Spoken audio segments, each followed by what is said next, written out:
بسم اللہ الرحمن الرحیم۔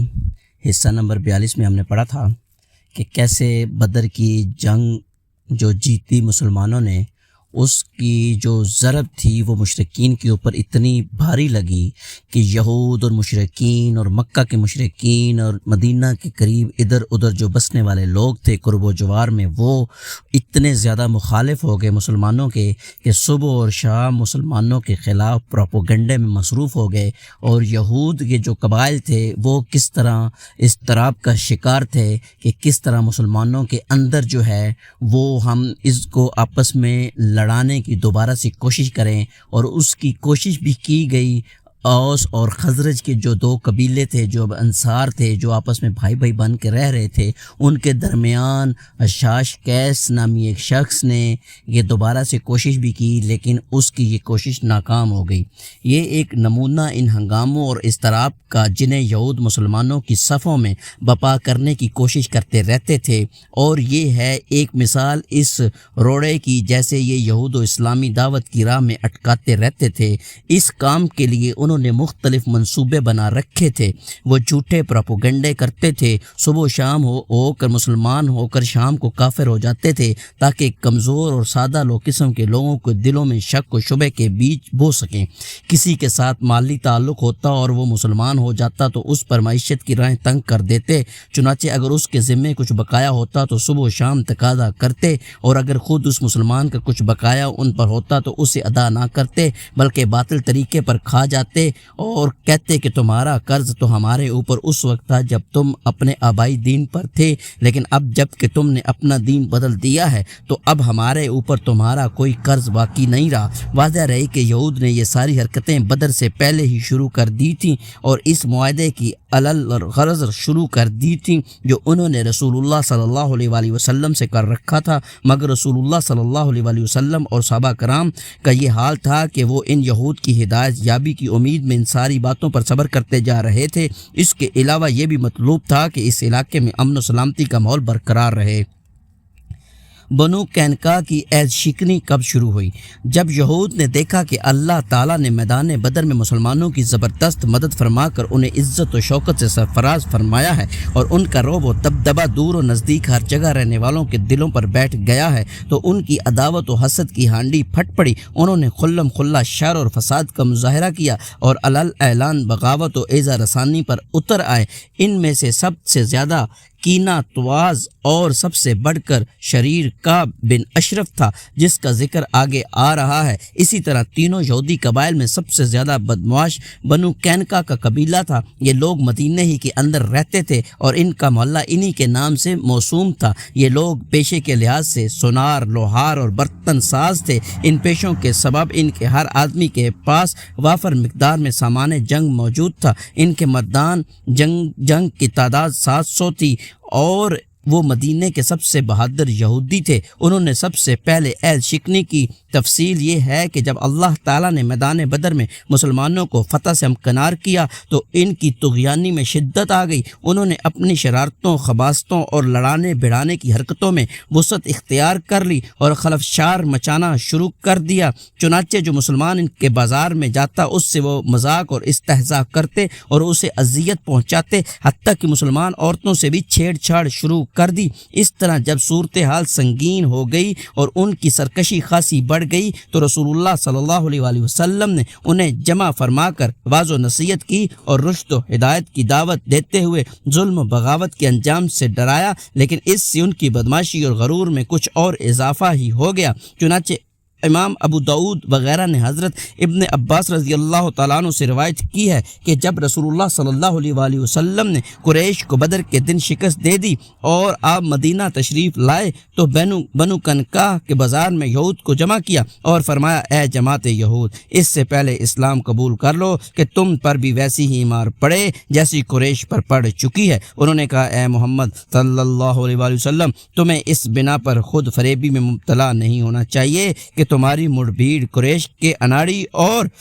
ناآشنائے جنگ لوگوں سے ہوئی اور تم نے انہیں مار لیا۔ اگر تمہاری لڑائی ہم سے ہو گئی تو پتہ چل جائے گا کہ ہم مرد ہیں اور ہمارے جیسے لوگوں سے تمہیں پالا نہ پڑا تھا۔ اس کے جواب میں اللہ تعالیٰ نے یہ آیت نازل فرمائی، ان کافروں سے کہہ دو کہ ان قریب مغلوب ہو جاؤ گے اور جہنم کی طرف دھکیلے جاؤ گے، اور وہ برا ٹھکانہ ہے۔ جن دو گروہوں میں ٹکر ہوئی ان میں تمہارے لیے نشانی ہے، ایک گروہ اللہ کی راہ میں لڑ رہا تھا اور دوسرا کافر تھا۔ یہ ان کی آنکھوں دیکھنے میں اپنے دو گنا دیکھ رہے تھے، اور اللہ اپنی مدد کے ذریعے جس کی تائید چاہتا ہے کرتا ہے۔ اس کے اندر یقیناً نظر والوں کے لیے عبرت ہے۔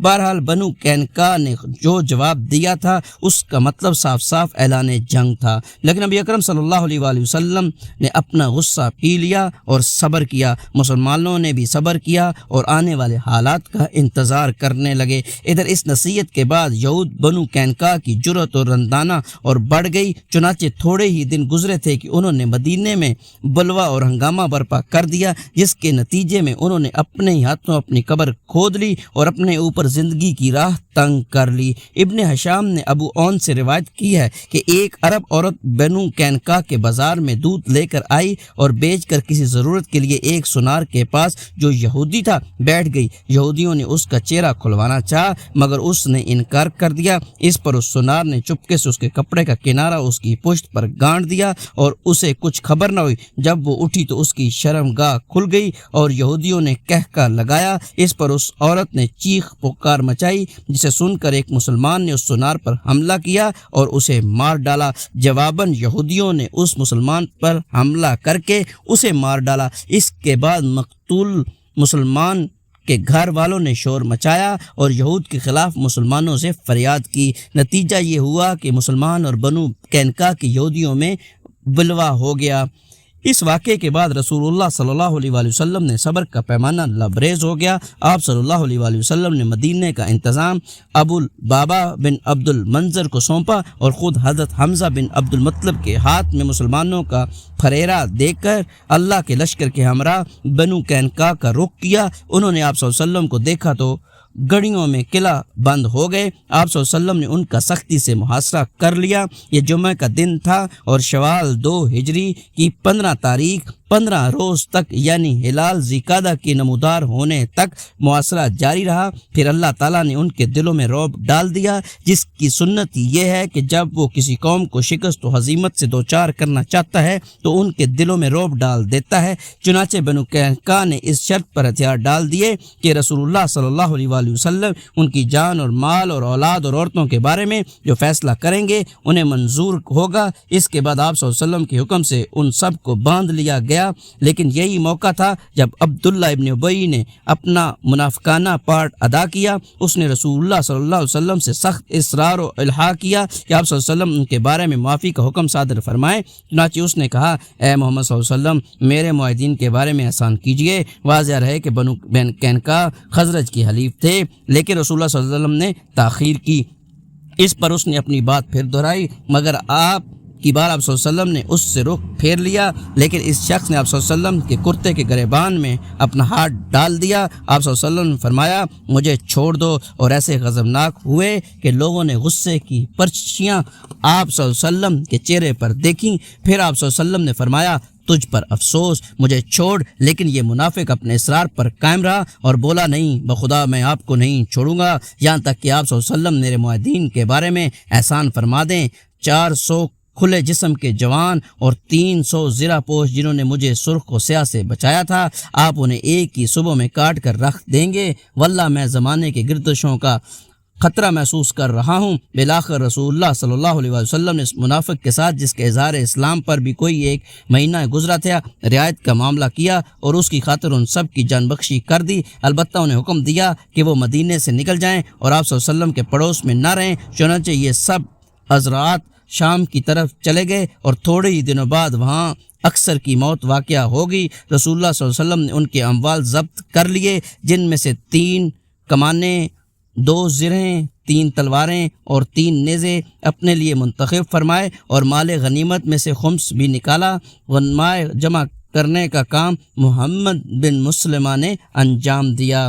ایک طرف صفوان بن امیہ یہود اور منافقین اپنی اپنی سازشوں میں مصروف تھے، تو دوسری طرف ابو سفیان بھی کوئی ایسی کارروائی انجام دینے کی ادھیڑ بن میں تھا جس میں بار کم سے کم پڑے لیکن اثر نمایاں ہو، وہ ایسی کارروائی جلد از جلد انجام دے کر اپنی قوم کی آبرو کی حفاظت اور ان کی قوت کا اظہار کرنا چاہتا تھا۔ اس نے نظر مان رکھی تھی کہ جنابت کے سبب اس کے سر کو پانی نہ چھو سکے گا یہاں تک کہ محمد صلی اللہ علیہ وسلم سے لڑائی کر لے، چنانچہ وہ اپنی قسم پوری کرنے کے لیے 200 سواروں کو لے کر روانہ ہوا اور وادی کنادا کے سرے پر واقع نیب نامی ایک پہاڑی کے دامن میں خیمہ زن ہوا۔ مدینے سے اس کا قافلہ کوئی 12 میل ہے، لیکن چونکہ ابو سفیان کو مدینے پر کھلم کھلا حملے کی ہمت نہ ہوئی، اس لیے اس نے ایک ایسی کارروائی انجام دی جسے ڈاکہ زنی سے ملتی جلتی کارروائی کہا جا سکتا ہے۔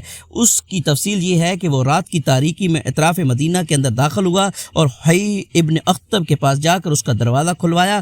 حی نے انجام کے خوف سے انکار کر دیا۔ ابو سفیان پلٹ کر بنو نذیر کے ایک دوسرے سردار سلام بن مشکم کے پاس پہنچا جو بنی نذیر کا خزانچی بھی تھا۔ ابو سفیان نے اندر آنے کی اجازت چاہی، اس نے اجازت بھی دی اور مہمان نوازی بھی کی، خوراک کے علاوہ شراب بھی پلائی اور لوگوں کے پس پردہ حالات سے آگاہ بھی کیا۔ رات کے پچھلے پہر ابو سفیان وہاں سے نکل کر اپنے ساتھیوں میں پہنچا اور ان کا ایک دستہ بھیج کر مدینے کے اطراف میں عریض نامی ایک مقام پر حملہ کرا دیا۔ اس دستے نے وہاں کھجور کے کچھ درخت کاٹے اور جلائے اور ایک انصاری اور اس کے حلیف اس کی کھیت میں پا کر قتل کر دیا اور تیزی سے مکہ واپس بھاگ نکلا۔